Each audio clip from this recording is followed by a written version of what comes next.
Bueno, hola, ¿qué tal? Y bueno, el gobierno hizo un anuncio referido a las asignaciones familiares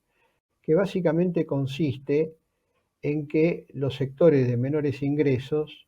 que tenían una asignación o un salario familiar por hijo de 10.126, desde octubre del año pasado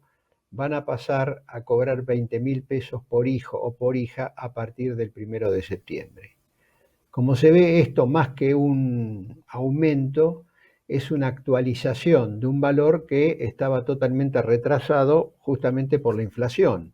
porque de octubre a prácticamente septiembre de este año tenemos una inflación del 80%, que es aproximadamente lo que aumenta la asignación familiar para los meses de septiembre, octubre y noviembre. Si incorporamos octubre y noviembre, vamos a estar con una inflación cerca del 100%, con lo cual esta casi duplicación del salario familiar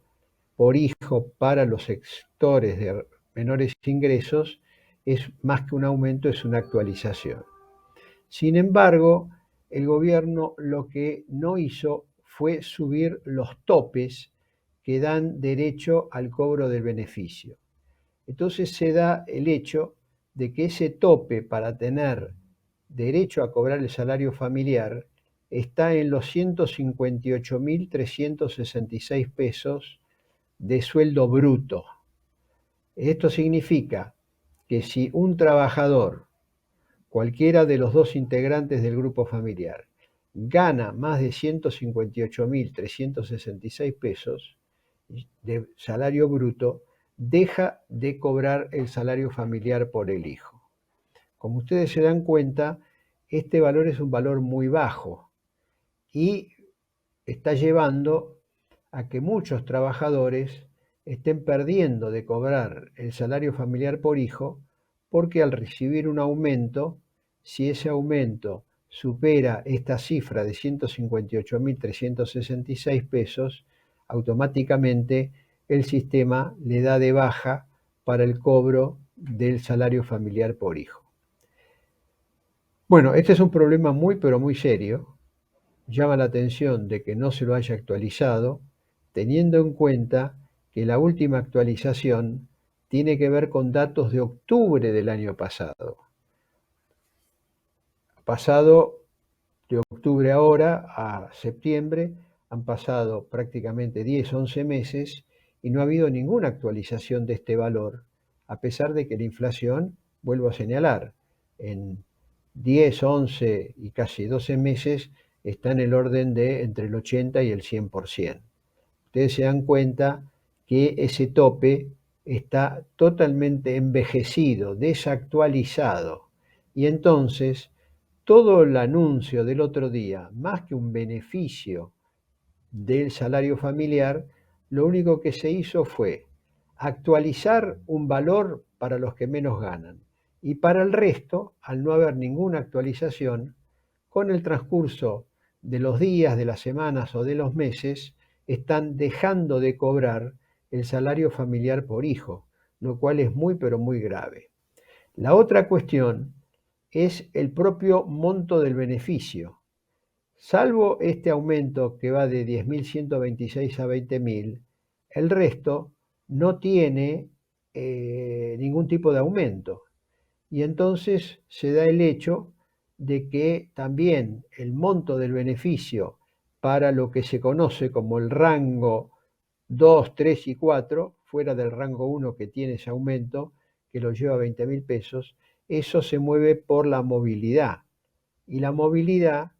ha ido perdiendo, la fórmula de movilidad ha ido perdiendo también frente a la inflación.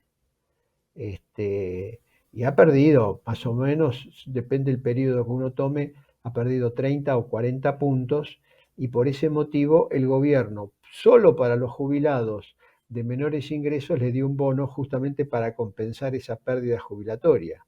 pero no dio absolutamente nada para los trabajadores que cobran el salario familiar por sus hijos y hoy sabemos que bueno, los costos de educación, los costos de salud, los costos alimentarios de los chicos son muy pero muy elevados, posiblemente muy superiores en algunos casos al de los mayores, porque, bueno, están todos los gastos también de vestimenta, en algunos casos hay que pagar adicionales por la atención médica, aunque tengan obra social, le cobran un coseguro o un copago. Bueno, todos los problemas que sabemos que hoy por hoy tienen las condiciones de vida de las familias, especialmente de las familias que tienen chicos que no tienen una cobertura de tipo integral. Bueno, me parece que esclarecer esto debe servir para que las autoridades revisen, porque el anuncio que hicieron el otro día de presentado pomposamente como aumentan las asignaciones familiares, no es tal. Al revés, hay que decir, si uno titulara correctamente, tiene que decir, más trabajadores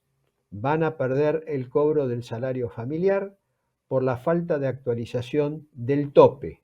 y los beneficios de aquellos que van a seguir cobrando el salario familiar, bueno, o se mantienen en términos reales igual de lo que venían cobrando ahora, o van a cobrar mucho menos. Bueno, espero que esta columna sirva justamente para que el gobierno revea todo esto, porque evidentemente se está produciendo un ajuste del gasto social afectando a las familias trabajadoras, a los monotributistas y especialmente a los sectores que tienen hijos, que es lo que más tenemos que cuidar en estos momentos, porque sabemos que los niveles de pobreza entre los menores de 14 años es muy elevada, del orden del 50%, y todas estas medidas conspiran para que los que nos van a representar en el futuro, van a mantener la sociedad en el futuro, bueno, puedan tener un panorama hacia adelante un poquito mejor que el de sus padres, que sabemos que por toda la crisis general está las condiciones de vida muy, pero muy deterioradas. Muchas gracias y nos reencontramos la próxima semana.